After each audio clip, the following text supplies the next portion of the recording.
morning, my friends. We were studying control and coordination chapter, and I have given you the introduction of the chapter. So let's start from the next. Get ready. Okay my friends, हम लोग ये control and coordination system पढ़ रहे थे। हमारा chapter 7 class 10th biology का। हम लोग ये यहाँ तक हम लोगों ने इंट्रोडक्शन पढ़ चुका था। ये हम लोगों ने कल यहाँ पे कंप्लीट कर चुका था। अब इसके आगे हमें पढ़ना है एनिमल नर्वस सिस्टम। ओके, तो चलिए स्टार्ट करते हैं। इन animals such control and coordination are provided by nervous and muscular tissue, which we have studied in class 9. Touching a hot object is an urgent and dangerous situation for us. We need to detect it and respond to it. देखिए, हमें यहाँ बताया गया है कि class 9th में हम लोगों ने कुछ नर्वस एंड मस्कुलर टिश्यू के बारे में समझा था, जो कि हमारा कंट्रोल एंड कोऑर्डिनेशन सिस्टम को प्रोवाइड करती है, बताती है कि कंट्रोल एंड कोऑर्डिनेशन कैसे करना है हमारे नर्व्स को और हमारे मसल्स को। क्योंकि कंट्रोल एंड कोऑर्डिनेशन सिस्टम का जो दो इम्पॉर्टेंट पार्ट है वो है हमारा ये नर्व्स और ये मस्कुलर टिश्यू। क्योंकि नर्व्स से सेंसेस करके मैसेज प्रोवाइड किए जाते हैं और एक जगह से फिर उस मैसेज का ऑर्डर प्रोवाइड किया जाता है मस्कुलर टिश्यू को कि उसके रिस्पॉन्स में करना क्या है। एग्जाम्पल के रूप में आपको ये बताया गया है, touching a hot object is an urgent and dangerous situation for us. We need to detect it and respond to it. जैसे कि हम लोग अगर कोई हॉट ऑब्जेक्ट को छू लेते हैं, जैसे गर्म तवे पे हाथ चला जाता है, या फिर किसी गर्म ऑब्जेक्ट को छू लेते हैं, या फिर गर्म पानी हमारे हाथ में चला आता है, कहीं से गिर जाता है, तो क्या हो सकता है? ये बहुत ही डेंजरस सिचुएशन हो सकता है हमारे लिए। क्यों? क्योंकि उसके कारण हमें बर्न हो सकती है, उससे जलन हो सकती है। तो हमें उसके लिए रिस्पॉन्ड करने की बहुत ज़रूरत है। मान लो आप एक गर्म तवे के ऊपर हाथ रख देते हैं, तो क्या आप हाथ उसके ऊपर रखे रहते हैं? ऐसा नहीं होता है। तुरंत हमारा हाथ वहाँ से ऑटोमेटिकली हट जाता है। तो ऐसा इसलिए है क्योंकि ज़्यादा ज़ोर से ना जले, ज़्यादा देर तक ना जले, हमारा स्किन ज़्यादा बर्न ना हो, इसलिए हमें वहाँ से तुरंत हटाना होता है उसके रिस्पॉन्स में। अब यहाँ पे एक चीज़ आप ध्यान से सोच के देखिए कि हमारे इन्वायरमेंट में है वो तवा गर्म है और उस पर गलती से हमारा हाथ चला गया, तो ये इन्वायरमेंट का एक्शन है जिसके रिस्पॉन्स में हम क्या करते हैं, हम अपना हाथ तुरंत पीछे खींच लेते हैं ताकि ज़्यादा बर्न ना हो। लेकिन सोचने वाली बात यह है कि हम लोग डिटेक्ट कैसे करें कि ये गर्म है या ठंडा है। तो हमारे बॉडी में बहुत सारे ऐसे पार्ट्स हैं जो कि ये चीज़ों को डिटेक्ट करते हैं कि कौन सी चीज़ गर्म है, कौन सा चीज़ ठंडा है, कहाँ हमें हाथ रखने से अच्छा फील होगा, कहाँ जल सकता है, कहाँ हाथ नहीं रखना चाहिए, किससे जलन होगी, या फिर बहुत सारी चीज़ें जो इन्वायरमेंट में होती है जो हमें हार्मफुल दिखती है और हार्म कर सकती है। आगे बढ़ते हैं। All information from our environment is detected by the specialized tips of some nerve cells. जितने भी इंफॉर्मेशन हमारे इन्वायरमेंट में होते हैं, ये इंफॉर्मेशन किसके द्वारा डिटेक्ट किए जाते हैं?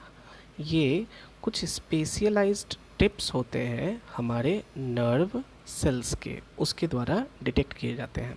नर्व सेल क्या है? नर्व सेल के बारे में आप लोगों को पता है? देखिए, नर्व सेल होता है न्यूरॉन। जैसा कि हम लोगों को पता है, हम लोग पहले भी पढ़ चुके हैं नर्व सेल के बारे में क्लास 9 में। ये न्यूरॉन्स जो होते हैं, ये सबसे छोटी इकाई होती है हमारे नर्वस सिस्टम की, स्मॉलेस्ट यूनिट होती है हमारे नर्वस सिस्टम की। ये उसका स्ट्रक्चर है। ये होता है हमारा नर्व सेल्स या नर्व सेल्स। और इसके जो टिप्स होते हैं, यानी कि जो स्टार्टिंग होता है, यानी कि सबसे ऊपरी भाग जो होता है, जिसे हम लोग डेंड्राइट कहते हैं, ये डिटेक्ट करते हैं किसको? आसपास के इन्वायरमेंट के इंफॉर्मेशन को। और ये होते कहाँ पे हैं? देखिए, यहाँ पे लिखा हुआ है, All information from our environment is detected by specialized tips of some nerve cells. These receptors are usually located in our sense organs such as inner ear, nose, tongue and so on. ये जो receptors होते हैं, यानी कि nerve cell के जो ending होते हैं, ये कहाँ पे होते हैं, कहाँ पे लोकेटेड होते हैं? हमारे सेंस ऑर्गन्स में। सेंस ऑर्गन्स के बारे में सबको पता है। हमारा इनर ईयर है, नोज़ है, टंग है, और क्या है? स्किन है, ये यहीं पे होते हैं, यानी कि ये सब के पार्ट के ऊपर होते हैं। कौन क्या होते हैं? ये सब के पार्ट के ऊपर होते हैं ये रिसेप्टर्स। ये रिसेप्टर्स किसके रिसेप्टर्स हैं?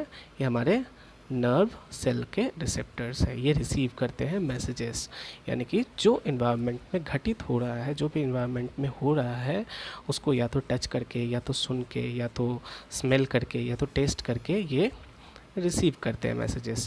ये गर्म है चीज़ या ठंडा है, नोज से स्मेल करके हम लोगों को पता चल पाता है कि अगरबत्ती का सेंट है या फिर चिकन बन रहा है कहीं, या फिर टंग से हमें टेस्ट पता चल पाता है कि मीठा है, तीखा है, नमकीन है, कैसा है।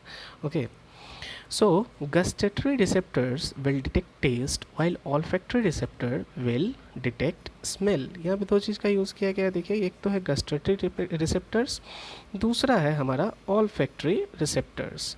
पहला तो ये गस्टेटरी रिसेप्टर जो है, गस्टेटरी रिसेप्टर क्या डिटेक्ट करता है? टेस्ट डिटेक्ट करता है, यानी कि ये टेस्ट किससे आएगा? हम लोगों के टंग से। हम लोग टंग से टेस्ट करते हैं ना, तो टंग से जो भी रिसेप्टर्स हैं, टंग के पास जो भी रिसेप्टर्स हैं, उसे हम लोग क्या कहेंगे?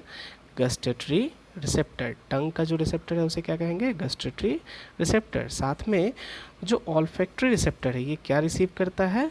स्मेल रिसीव करता है। तो स्मेल कहाँ से आएगा? स्मेल रिसीव करने वाला पार्ट हमारा कौन सा है? स्मेल रिसीव करने वाला पार्ट है हमारा नोज़। तो ये जो ऑल्फैक्टरी रिसेप्टर्स होते हैं, ये कहाँ पे लोकेटेड होते हैं? नोज़ में। Okay, got it. आगे बढ़ते हैं। This information acquired at the end of the dendritic tip of a nerve cell sets off a chemical reaction that creates an electrical impulse. This impulse travels from the dendrite to the cell body and then along the axon to its end. At the end of the axon, the electrical impulse sets off the release of some chemicals. These chemicals across the gap or synapse and start a similar electrical impulse in the dendrite of the next neuron. This is a general scheme of how nervous impulses travel in the body, as a similar synapse finally allows delivery of such impulses from neurons to other cells such as muscles, cells और gland. अब देखिए, आपको ये अच्छी तरीके से पूरा का पूरा सिस्टम समझाते हैं। ये है हमारा क्या? न्यूरॉन।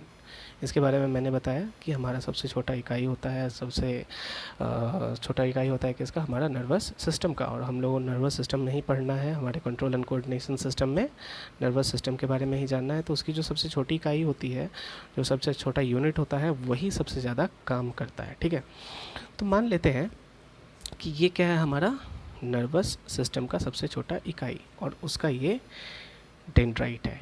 ये डेंड्राइट एक मैसेज को रिसीव करता है। मान लेते हैं यहाँ पे क्या है? एक हॉट ऑब्जेक्ट है। ठीक है, ये हॉट ऑब्जेक्ट को ये डेंड्राइट टच कर रहा है, यानी कि ये डेंड्राइट्स कहाँ पे हैं? ये है हमारे रिसीविंग पॉइंट्स पे, जैसे स्किन पे होता है, नोज़ पे होता है, जैसे कि मैंने समझाया। तो यहाँ से एक रिसीव किया कि ये हॉट है, क्या है, कैसा ऑब्जेक्ट है। यहीं पे इसी जगह पे एक छोटा सा केमिकल रिएक्शन होता है, और ये केमिकल रिएक्शन के कारण एक इम्पल्स बनता है। क्या बनता है? इम्पल्स। ये इलेक्ट्रिकल इम्पल्सेस जो है ट्रैवल करना शुरू करते हैं, यहाँ से ट्रैवल करते हैं यहाँ, यानी कि सेल बॉडी में। सेल बॉडी में ट्रैवल करते हैं ये इम्पल्सेस, और ये इम्पल्सेस ट्रैवल करके कहाँ जाते हैं? Through the action. ये एक्सन है हमारा पूरा। ठीक है, ये एक्सन के साथ ट्रैवल करना शुरू करते हैं, और ये यहाँ से ट्रैवल करते हैं यहाँ तक। ठीक है, यहाँ से ट्रैवल करने के बाद ये इधर डिवाइड होते हैं। डिवाइड होके ये जो हमारा सेल एंड होता है, नर्व एंड होता है, ये नर्व एंड से वापस एक दूसरा न्यूरॉन कनेक्टेड होता है, जिसका डेंड्राइट्स इसके सेल एंड से, यानी कि नर्व एंड से कनेक्टेड होता है। ये समझ लो आप, ऐसे डेंड्राइट्स है, फिर यहाँ पे ऐसे एक सेल है, और उस सेल के फिर ऐसे एक्सन है, और एक्सन का फिर नर्व एंड है। ठीक है, तो ये जो इलेक्ट्रिकल इम्पल्सेस यहाँ से ट्रैवल होके आए, यहाँ से ट्रैवल होके ऐसे आए। ठीक है, यहाँ पे आने के बाद फिर यहाँ पे एक सिनेप्स बनता है, यानी कि एक गैप होता है, जहाँ पे हम लोग दो चीज़ों को जोड़ते हैं। जैसे ये दो चीज़ें हैं, इसके बीच में जोड़ होता है, जैसे दो रस्सी होता है उसको हम लोग ऐसे जोड़ते हैं यहाँ पे। तो यहाँ पे एक छोटा सा गैप बनेगा, उस गैप को हम लोग क्या कहेंगे, उस गैप को हम लोग कहेंगे सिनैप्स। ठीक है, उस गैप को क्या कहेंगे, सिनैप्स। तो यहाँ पे एक छोटा सा सिनैप्स बनता है जहाँ पे वो केमिकल रिलीज़ करता है।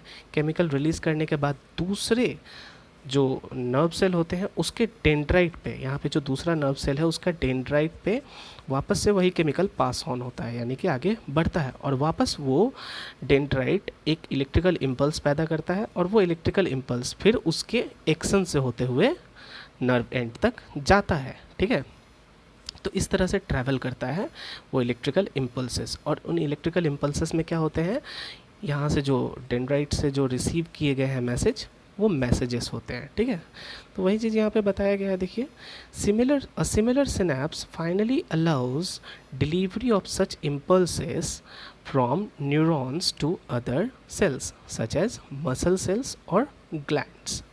अब सोचिए, ये जो नर्व एंड होता है, ये नर्व एंड किससे कनेक्टेड होगा, कहीं दूसरा सेल हो गया, फिर तीसरा सेल हो गया, फिर चौथा सेल हो गया, ऐसे करके कहीं ना कहीं ये एक चीज़ से तो कनेक्ट होगा ही, या तो किसी मसल से या फिर ये किसी ग्लैंड से कनेक्टेड होगा। तो ये देखिए, ये वही चीज़ हमें यहाँ पे छोटा सा समझाया गया है कि ये जो नर्व एंड होते हैं, मान लीजिए मसल फाइबर से कनेक्टेड है, तो इस चीज़ को यहाँ पे बड़ा करके समझाया गया है। देखिए यहाँ पे जो नर्व एंड होते हैं वो कैसे ग्लैंड से कनेक्टेड होते हैं। ये है हमारा नर्व एंड, ये है हमारा नर्व एंड, ये ग्लैंड से कनेक्टेड है। और ये जो छोटी छोटी काली काली चीज़ें दिखाई दे रही है, यही है वो इम्पल्सेस। ये इम्पल्सेस कहाँ आती हैं, यहाँ से ट्रैवल करके वापस हमारे ग्लैंड्स में या जो हमारे मसल से कनेक्टेड है उसमें ट्रैवल करके चली जाती है। ठीक है, यहाँ से ट्रैवल करता हुआ यहाँ आया, पहले तो इधर से ट्रैवल कर रहा है, कहाँ से आया, डेंड्राइट से, डेंड्राइट से सेल बॉडी में, सेल बॉडी से एक्सन में, एक्सन से नर्व एंड में, नर्व एंड से वापस हमारे मसल्स जिससे कनेक्टेड हैं वो, या फिर दूसरे ग्लैंड। ग्लैंड का मतलब क्या होता है, यहाँ पर ग्लैंड का मतलब है, समझ लीजिए हमारा माइंड।